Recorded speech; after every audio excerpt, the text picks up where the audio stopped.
Hello friends, in today's video I'm gonna be walking through how to send video from gallery as a streak on Snapchat. But before getting started this video, make sure to subscribe 5-minute solution. So first of all, open your Snapchat and tap on this emoji and tap on explore to the bottom right corner.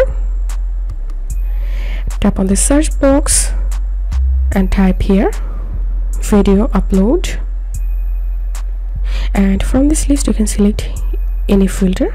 I'm going to selecting this one, and here you will see your galleries, photos and videos. Now all you have to need, just select the video which you want to upload as a streak, and then tap on this button here to capture the video, and that's how you can send video from gallery as a streak on Snapchat. So if this video helped you, give a thumbs up and please consider subscribe to 5-minute solution. Thank you for watching.